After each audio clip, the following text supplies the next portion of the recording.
नियम 67 के अंतर्गत नेता प्रतिपक्ष आदरणीय जयराम ठाकुर जी जो चर्चा लेकर के आए हैं और उस चर्चा के लिए माननीय अध्यक्ष महोदय ने समय दिया, मैं उसके लिए माननीय अध्यक्ष महोदय का धन्यवाद करता हूं। वैसे तो काफ़ी विस्तार से आदरणीय जयराम ठाकुर जी ने हिमाचल प्रदेश के अंदर इस भारी बारिश से हुए नुकसान को लेकर के, बादल फटने की अनेकों घटनाएं जो घटी है उसके कारण से जो नुकसान हुआ है और सरकार की ओर से जो कमियां इस आपदा के दौरान रही है उसको लेकर के काफी विस्तार से यहां पे चर्चा की है। और उसके साथ साथ उस चर्चा का उत्तर प्रदेश के मुख्यमंत्री आदरणीय सुखविंदर सिंह सुक्खू जी ने भी दिया। और उससे आगे आपने देखा होगा कि उसी चर्चा का उत्तर हिमाचल प्रदेश के उप मुख्यमंत्री आदरणीय मुकेश अग्निहोत्री जी ने भी उस चर्चा का काफी विस्तार से उत्तर दिया। और एक बात उन्होंने यहां पर कही, पहला तो उन्होंने कहा कि हमने इस आपदा के अंदर बहुत बेहतर काम करने की कोशिश की है मेरे विभाग ने, यानी कि उन्होंने। और दूसरा उन्होंने ये भी कहा कि घोड़े और गधे की तुलना आप एक बराबर नहीं कर सकते हो। मैं आदरणीय मुकेश जी से जानना चाहता हूं, मैं समझ सकता हूं कि आपने बेहतर काम किया तो घोड़ा तो आपने खुद को मान लिया, लेकिन गधा आपने किसको कहा ये स्पष्टीकरण आपने नहीं दिया। उस स्पष्टीकरण आप जरूर यहां पे दे, ये मेरा निवेदन रहेगा। और उसके साथ साथ माननीय उपाध्यक्ष महोदय, हिमाचल प्रदेश के अंदर भारी बरसात की घटनाएं हमने एक नहीं अनेकों घटनाएं इस तरह से सुनी हैं। और बादल फटने की घटनाएं भी हमने एक नहीं अनेकों सुनी थी, क्योंकि हमारे जिला मंडी के अंदर बहुत कम घटनाएं जो है वो बादल घटने के कारण से होती थी। लेकिन इस बार जिस तरह से बादल फटने की घटनाएं प्रदेश के अंदर हुई है और उस बादल फटने की घटना के कारण से हिमाचल प्रदेश के अंदर अभी तक का जो आंकड़ा है उस आंकड़े के अनुसार 318 लोगों की मौत इस आपदा के कारण, भारी बरसात के कारण और बादल फटने की घटना के कारण से हुई है। उसमें से 13 लोगों की जान मेरे नाचन विधानसभा क्षेत्र में भी गई है।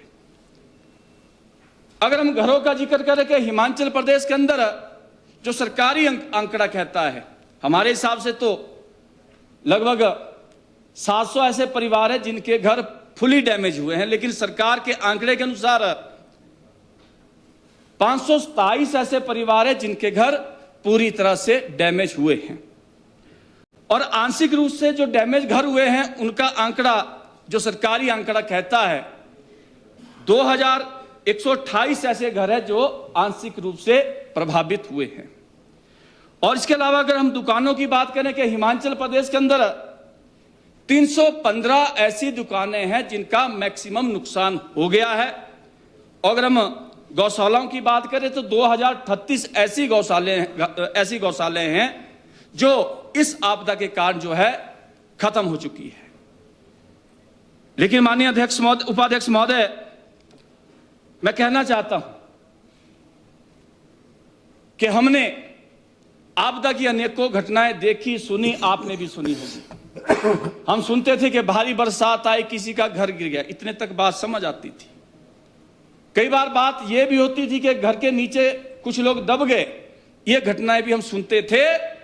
लेकिन पहली बार हिमाचल प्रदेश के अंदर ऐसी आपदा आई है कि जहां लोगों के घर चले गए, लोगों के साथ साथ लोगों की जानें चली गई और जान के साथ साथ लोगों की भूमि भी चली गई, बाग बगीचे भी चले गए। इस तरह की घटना हिमाचल प्रदेश ने पहली बार देखी है। यहां पर जिक्र हो रहा था कि 2023 में सरकार ने आपदा को लेकर के एक विशेष पैकेज 4500 करोड़ का एक विशेष पैकेज जो है सरकार की ओर से दिया गया।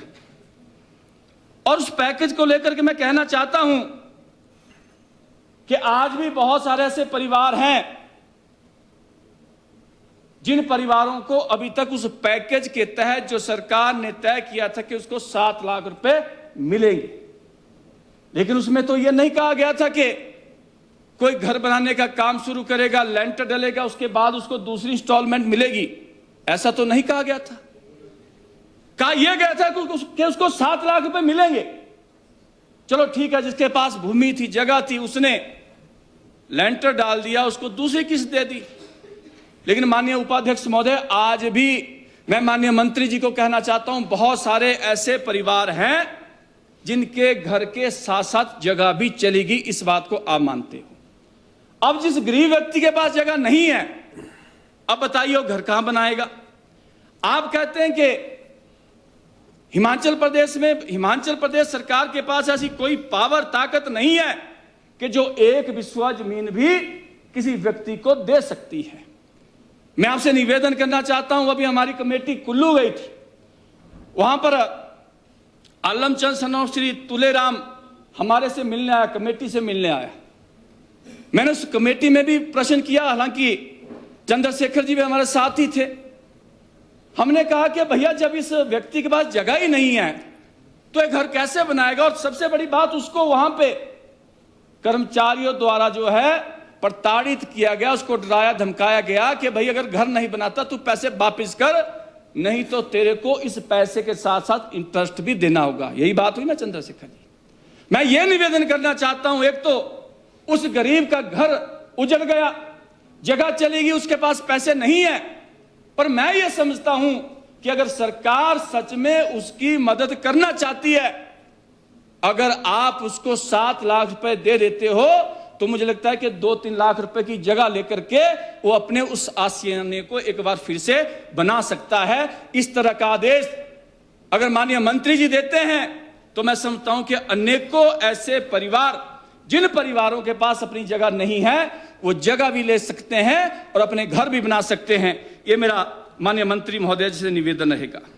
इसके साथ साथ माननीय उपाध्यक्ष महोदय, यहां पर बात आई, सबका अपना अपना विचार हो सकता है, मेरा अपना मत है। यहां पर कहा गया कि सरकार ने फिर से नोटिफिकेशन कर दी कि जिस तरह से 2023 में हमने 7 लाख रुपए फुली डैमेज जिनके घर हुए थे, पूरी तरह से खत्म जिनके घर हुए थे, 100% डैमेज जिनके घर हुए थे, उनको हम 7 लाख रुपए देंगे।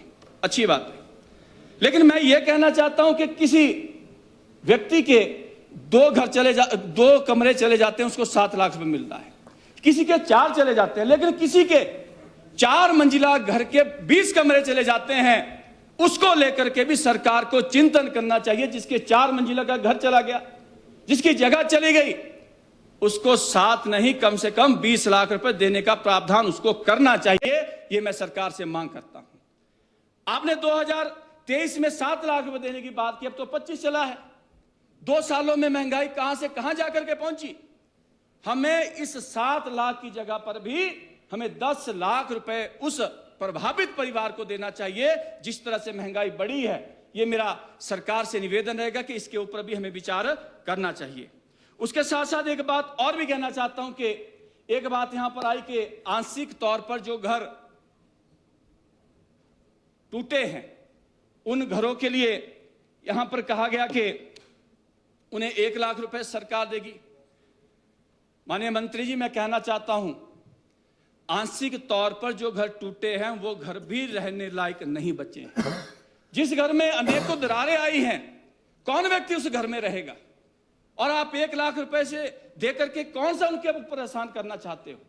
मेरा निवेदन रहेगा कि कम से कम आंशिक तौर पर जिनके घर तबाह हुए हैं, टूटे हैं, उन परिवारों को भी 4 से 5 लाख रुपए सरकार की ओर से दिया जाना चाहिए, ताकि उस परिवार की को थोड़ी सी राहत हो सके।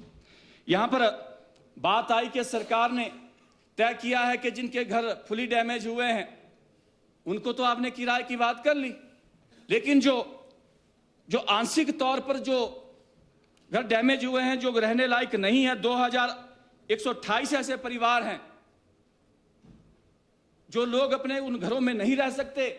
मैं समझता हूं कि उन परिवारों को भी हमें इसके अंदर जोड़ना चाहिए, उनको भी किराए के घर के लिए पैसों का प्रावधान करना चाहिए। ये मेरा माननीय मंत्री महोदय जी से निवेदन रहेगा।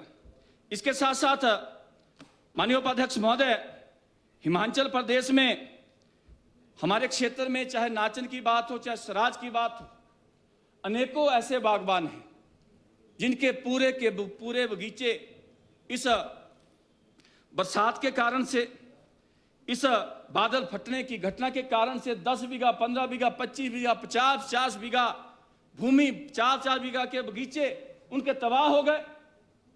हमारी कृषि योग्य भूमि, किसी की 3 बीघे, किसी की 5 बीघे, मेरे क्षेत्र के अंदर 2 परिवारों की लगभग 20 बीघे जगह चली गई। और ऐसे कुछ हमारे साथी हैं, साथी मित्र हैं जो पॉली हाउस के माध्यम से अपने पेट का गुजारा करते थे, उनके पॉली हाउस भी तबाह हो गए हैं, अधिकतर नाचन विधानसभा क्षेत्र में और सराज विधानसभा क्षेत्र में। मेरा माननीय मंत्री जी से निवेदन रहेगा, चाहे कोई बागवान है, चाहे कोई किसान है, चाहे जिसके पॉली हाउस है, इनको लेकर के भी सरकार को चिंतन करना चाहिए, क्योंकि जिसका बगीचा है उस बगीचे से ही उसका पेट चलता है। जिसकी कृषि योग्य भूमि है वो अपने खेतों में फसल उगाते हैं, जिससे उसका गुजारा होता है। पॉली हाउस के माध्यम से लोगों के पेट पलते हैं। तो मैं समझता हूं इन सारे विषयों को लेकर के सरकार को चिंतन करना चाहिए, विचार करना चाहिए। और इसके साथ साथ माननीय उपाध्यक्ष महोदय, मैं माननीय मंत्री जी से निवेदन करना चाहता हूं। यहां पर चर्चा हो रही थी कि हम इतने किलोमीटर चले, हम इतने किलोमीटर चले। भाई, जनता ने इसीलिए हम लोगों को चुना है। बुरे वक्त की जब बात आती है तो हमें जनता के साथ खड़े होना है। लेकिन मैं माननीय मंत्री जी को कहना चाहता हूं कि जब हम फील्ड के अंदर जाते हैं तो आपके विभाग की कुछ कमी है, उस कमी को भी हम आपके बीच में साझा करना चाहते हैं। अगर किसी व्यक्ति का कौ सेट जा रहा है, किसी का किचन सेट जा रहा है, आपके एसडीएम की ओर से पटवारियों को लिखित नहीं बुला करके उनको कहा गया है कि आप तरपाल को लेकर के कोई सिफारिश नहीं करोगे। मैं आपसे जानना चाहता हूं, किसी का 1 लाख का किचन अगर उस तरपाल के कारण से बच सकता है तो बचाना चाहिए कि नहीं बचाना चाहिए? जब क्या गिरी जाएगा उसके बाद सरकार खड़ी होगी। मेरा निवेदन रहेगा माननीय मंत्री जी से कि आप आज ही विभाग को आदेश करें कि जिसका किचन सेट, जिसका काउ सेट अगर तरपाल से बच सकता है, पटवारी लिखित रूप में दे, ताकि उनके किचन सेट को, काउ सेट को बचाया जा सके। यह भी मेरा निवेदन रहेगा। इसके साथ साथ माननीय उपाध्यक्ष महोदय, मैं यह भी कहना चाहता हूं कि यहां पर पठानिया जी ने अभी जिक्र किया कि जी मैंने वीडियो कॉल की और माननीय मुख्यमंत्री जी ने वीडियो कॉल पे ही 10 पंचायतों के पता नहीं कितने हजार लोग उन्होंने गिना दिए। शायद ऐसा कोई पुल नहीं होगा जो 10 पंचायतों को जोड़ने वाला होगा। पहले तो मैं ये कहना चाहता हूं, पर चलिए यहां पर होगा। 10 लाख रुपए दिया, इसके लिए मैं मुख्यमंत्री जी का धन्यवाद करना चाहता हूं और पठानिया जी को बधाई देना चाहता हूं। पर मैं ये कहना चाहता हूं कि हमने करोड़ों करोड़ों रुपए के पुल भी लगाए अपनी सरकार के रहते हुए, और जहां पर पठानिया जी को अगर वीडियो कॉल के माध्यम से एक पुल के लिए पैसे मिले, इनको बधाई। लेकिन मैं अपने नाचन विधानसभा क्षेत्र को लेकर के बात कहना चाहता हूं। 2023 में मेरी 8 पंचायतों को जोड़ने वाले 6 पुल चले गए, फुटब्रिज चले गए। मैंने प्लानिंग में भी बात की, प्लानिंग में कहा गया कि हो जाएगा। विधानसभा में मैं क्वेश्चन किया, वहां कहा हो जाएगा। आज 2 सालें हो गई, वो पुल कोई करोड़ रुपए से नहीं लगने हैं। किसी में 12 लाख लगना है, किसी में 8 लाख लगना है, किसी में 15 लाख रुपए लगना है। मेरा माननीय मुख्यमंत्री जी से निवेदन रहेगा, जिसको हमने विधानसभा में उठाया, अपने विधानसभा में इंश्योरेंस दी है, आपने प्लानिंग की बैठक में इंश्योरेंस दी है, जिस तरह से आपने माननीय पठानिया जी को पैसे दिए हैं, अदर विधानसभा क्षेत्र के जिस भी विधानसभा क्षेत्र में इस तरह के फुटब्रिज गए होंगे, आप उनके लिए भी पैसों की व्यवस्था करें। यह भी मेरा आपसे निवेदन रहेगा। माननीय उपाध्यक्ष महोदय, अगर आपको लगता है कि वीडियो कॉल की आवश्यकता है तो वीडियो कॉल भी की जाएगी। माननीय उपाध्यक्ष महोदय, मैं यह भी कहना चाहता हूं कि मेरे विधानसभा क्षेत्र के ही नहीं बल्कि पूरे हिमाचल प्रदेश के आज की डेट में जितने भी पंचायतों के द्वारा बनाए गए लिंक रोड सारे के सारे बंद हैं। हम पीडब्ल्यूडी वालों को कहते पैसे नहीं है, पैसे लाओ फिर काम करेंगे। जयराम जी की सरकार थी, ऐसा तो तब होता नहीं था। ये कैसी व्यवस्था परिवर्तन वाली सरकार आ गई। मैं माननीय मंत्री जी से, माननीय मुख्यमंत्री जी से निवेदन करना चाहता हूं, रेवेन्यू मिनिस्टर से भी निवेदन करना चाहता हूं कि आप विभाग को आदेश दें, चाहे सड़कें पीडब्ल्यूडी विभाग के द्वारा निकाली गई है, चाहे सड़कें पंचायती राज विभाग के द्वारा निकाली गई है, उन सारी सड़कों को खोलने के लिए पैसों की भी व्यवस्था की जाए ताकि लोगों को उन सड़कों की सुविधा मिल सके। इसके अलावा माननीय उपाध्यक्ष महोदय, एक तो प्रदेश में आपदा है, मंडी में आपदा है, मंडी के अलावा और भी कई जिलों में आपदा, प्रदेश जो है आपदा के दौर से गुजर रहा है। लेकिन नाचन के ऊपर इसके अलावा एक और आपदा आ गई है। मेरे नाचन विधानसभा क्षेत्र में केवल 4 से 5 जगह ऐसी है जहां पर हम कुछ करने का सोच रहे हैं।